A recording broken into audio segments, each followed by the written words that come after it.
سر جو نام ہے آپریشن بنیاد المرصوص، یہ خود ایک ایسا نام اس وقت دیا گیا مارکہ حق کو جو کہ ہر مسلمان کے اندر ایک جذبہ جہاد، جذبہ شہادت کو بھی اجاگر کرتا ہے. اس کی افادیت کے اوپر آپ کچھ کہنا چاہیں گے؟ جی بالکل، یہ ہماری افواج پاکستان کی قیادت نے قرآن مجید سے نام رکھا بنیاد المرصوص، سیسا پلائی ہوئی دیوار. تو جب بھی دشمن کا مقابلہ کیا جاتا ہے، جب تک قوم متحد نہیں ہوتی، سیسا پلائی ہوئی دیوار بن کے کھڑی نہیں ہوتی، تب تک کامیابی ممکن نہیں ہوتی. اور یہ اسی کا فیض ہے، یہ اسی کا ثمر ہے کہ اللہ تعالیٰ نے قرآن مجید کی نسبت کا ایک اتنا بڑا اعزاز بخشا، اتنی بڑی تاریخی فتح اللہ تعالیٰ نے ہمیں عطا کی کہ پاکستان آزادی کے بعد، قیام پاکستان کے بعد پہلی دفعہ دنیا کے اوپر جس طرح دفاع کے اعتبار سے، عسکری اعتبار سے ایک مضبوط ملک کے طور پہ سامنے آیا.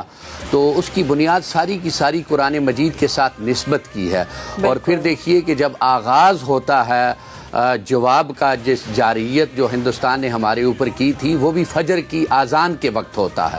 اور قرآن مجید میں بھی اللہ رب العزت نے یہی کہا ہے کہ فجر کی آذان کے وقت صبح طلوع ہوتے ہوئے ہمارے جو گھوڑے ہیں دشمن کے اوپر حملہ آور ہوتے ہیں. اس زمانے میں جب قرآن مجید کا نزول ہوا تھا اس کے سیاق و سباق کے مطابق، تو سارا یہ جو مارکہ ہے اس کے پیچھے قرآن مجید کا فلسفہ اور قرآن مجید کا نظریہ اور اللہ کی مدد بھی اس میں اسی لیے شامل رہی. بہت خوب ڈاکٹر میر صاحب، اللہ تعالیٰ نے ہمیں فتح. بالکل، اس میں تو کوئی شک نہیں ہے سر، اور اللہ تعالیٰ ایسے ہی پاکستان کا جو ہے وہ حامی ناصر رہے. ریاست کی اگر تمام اکائیاں مل کر ساتھ دیں تو کامیابی ملتی ہے، اور ہم نے اس مارکہ حق میں دیکھا کہ ہر شعبہ سے تعلق رکھنے والے افراد، اور اسپیشلی ہمارے جو علماء کرام ہیں، ہمارے جو اساتذہ ہیں، وہ بھی یکجان ہو کر اس مشن میں کھڑے رہے. کیونکہ علماء کرام کا تو یہ فرض بھی ہے اور کام بھی ہے کہ وہ گائیڈ کر سکیں اور دین اسلام کی تعلیمات کی روشنی میں بتا بھی سکیں. تو آپ کو کیا لگتا ہے سر، کیا کردار رہا اور آگے کیا رہے گا؟ جی بسم اللہ الرحمن الرحیم. مارکہ حق کو 1 سال مکمل ہونے کو ہے. یہ مارکہ حق صرف ہماری ماضی کی ایک یادگار جو تاریخ ہے وہ نہیں ہے، بلکہ ایک مستقبل کی سمت کے تعین کا ایک بہترین ذریعہ ہے. اور مارکہ حق وہ مارکہ ہے کہ جس نے ساری قوم کو متحد کر دیا.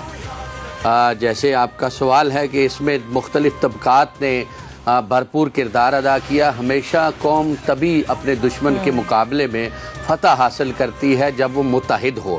اس کے تمام شعبہ جات، تمام طبقات سے تعلق رکھنے والے لوگ اس کے ساتھ ہوں. جب قوم مل کے جدوجہد کرتی ہے، کسی دشمن کا مقابلہ کرتی ہے، تو کبھی بھی وہ ناکام نہیں ہوتی. تو مارکہ حق میں بھی ہماری سب سے بڑی کامیابی کی وجہ یہ ہے کہ ہم نے بطور قوم متحد ہو کے اپنے دشمن کا مقابلہ کیا اور ایک نئی تاریخ رقم کی جو ہم سے عددی اعتبار سے، عسکری اعتبار سے، ہر لحاظ سے زیادہ تھا، بڑا تھا، طاقت میں تھا.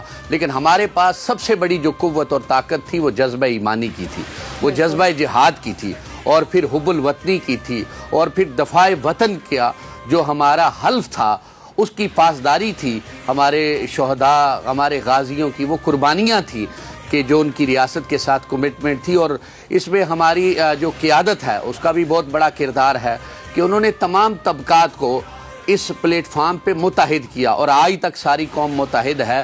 اور یہی وجہ ہے کہ جب بھی مارکہ حق کی بات آتی ہے تو یہ بات واضح ہو جاتی ہے کہ یہ ایک عسکری فتح نہیں ہے، بلکہ نظریاتی، فکری، شعوری اور روحانی فتح بھی اللہ تعالیٰ نے ہمیں اس مارکے کے اندر عطا کی ہے.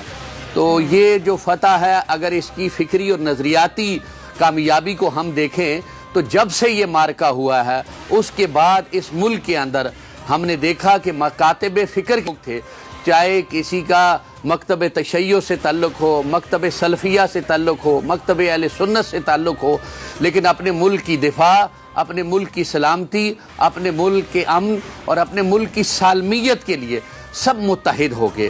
اور آج بھی دیکھیں ہر پلیٹ فارم پہ اپنے ملک کی سالمیت کے لیے، دفاع کے لیے، اتحاد کے لیے اور اپنے ملک کی ترقی کے لیے یک آواز ہو کے مارکہ حق کے اس پیغام کو آگے بڑھا رہے ہیں. اور اللہ تعالیٰ اسی طرح پاکستان کو کامیابیاں عطا کرتا رہے گا. اور اس کے ساتھ